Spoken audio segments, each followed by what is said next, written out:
So the cameras might have moved away from the Occupy movement outside St. Paul's, but that's for the time being. But public anger at the failure of the financial system and the market economy to come through for them remains.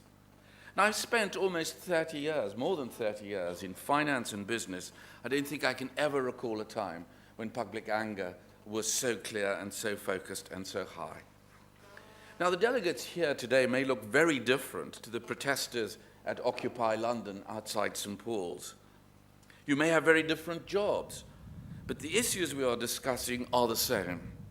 Business leader and protester alike are responding to fundamental issues that impact us all, wherever we live, wherever we work, and wherever we raise our families.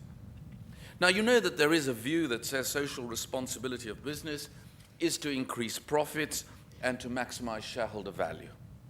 The idea has been highly influential for many years, but I believe, like you, that it is profoundly misguided.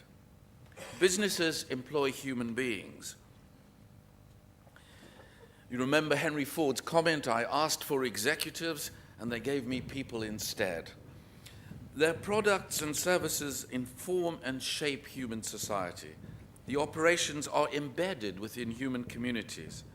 The idea that business is about profit rather than people, and the rules of the game are legal rather than moral, is to put the financial and the ethical parts of human beings into separate silos. It is to imagine that we are profit seekers on weekdays and parents, friends, neighbors, and citizens at weekends. It is above all to play down or to ignore altogether the common moral commitments that bind us together as a society. The fundamental challenge facing us today is to reconnect the financial and the ethical, and I would add the spiritual as well, that makes us fully human. Now, if the global financial crisis has taught us anything, it is that you simply cannot split the financial from the human. Ultimately, if we fragment human beings or regard us as only financial machines, we will end up with an impoverished human spirit and a fragmented and perhaps even a broken society. Now, no one can surely doubt that we are currently facing a huge crisis of public trust in business, to add to the number of other crises that we're also facing.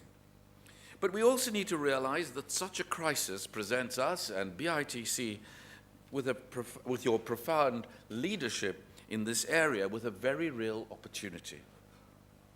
Some of you may be familiar with what is sometimes called Rahm's doctrine, after Rahm Emanuel, Obama's former chief of staff, who told an audience of business executives that you never want a serious crisis to go to waste.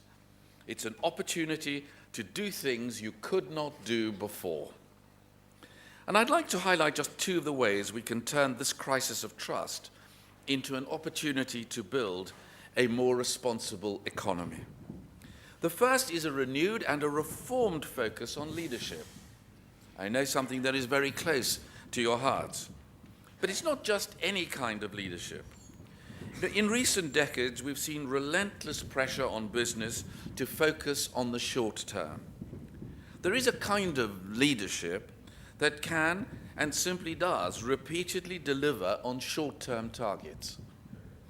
But I'd argue that it's precisely because we live in such a short-term context that we need visionary leadership. We need leaders who can combine profitability, dividend and earnings growth, and the long view stretching beyond the 3 to 5 year horizon that makes profitability sustainable. I often think of leaders as having these characteristics. A leader sees the issues earlier, sees the issues clearer, and sees the issues differently. Let me mention but one area, which Mark has already referred to, the need to create jobs for young people. It is imperative to concentrate our efforts, starting now, on the needs of young people. There are many schemes for training and equipping young people today, And BITC does so much of it already: training, work experience, guidance, apprenticeships. Each has its place, but none is a substitute for real, actual paid work. And this is not the remit of government, it is of business. There are few more pressing responsibilities than making sure we do not surrender an entire generation to unemployment and wasted opportunity. Business in the community is ideally placed to lead the charge on getting young people work. Your reach is deep, it is wide, it stretches across the country, it encompasses fledgling and mature businesses, communities large and small. And this leads on to the second way in which we can turn a crisis into an opportunity, a more difficult way, namely to learn, and for some to relearn, the language of values. For a whole host of reasons, some flimsy and some sound, we've grown shy of doing morality in public. The response is understandable. I understand it completely. But it is neither sustainable nor do I venture that it is right. Simply put, business cannot work, banks cannot lend, economies cannot function, and societies cannot flourish without mutual trust, honesty, and integrity, and these are economic words. The alternative is the kind of costly crisis that we've seen unfold before our eyes, and we have lost the grammar of language, of values. We need to recover this almost as if it were a new language. Taking values out of business is not a serious option, nor is treating values as mere window dressing. We are living in the age of empowered and enabled consumers. People do not simply take our word for things. They are skeptical. They have it in their power, whether through freedom of information, social media, corporate leaks, shareholder meetings, consumer pressure groups, to scrutinize the claims that we make as business. Taking values on then means taking them on seriously. Suffice it to say that the values described should chime with what most people regard instinctively as right.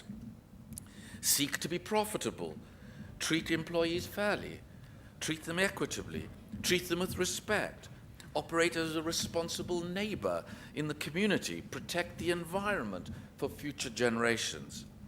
These values need to be sewn into the very fabric of a business, rather than to serve as a kind of detachable badge to be worn when customers or regulators are watching. Trust takes years to build and minutes to destroy, and received economic wisdom works in cycles of generations rather than in months.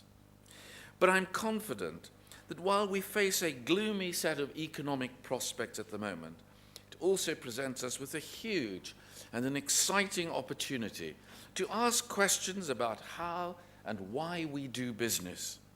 We can start, in the case of business in the community, continue your magnificent 30-year record of combining the moral imperative to create jobs and wealth with the equally important requirement to operate responsibly within the wider communities in which every business exists.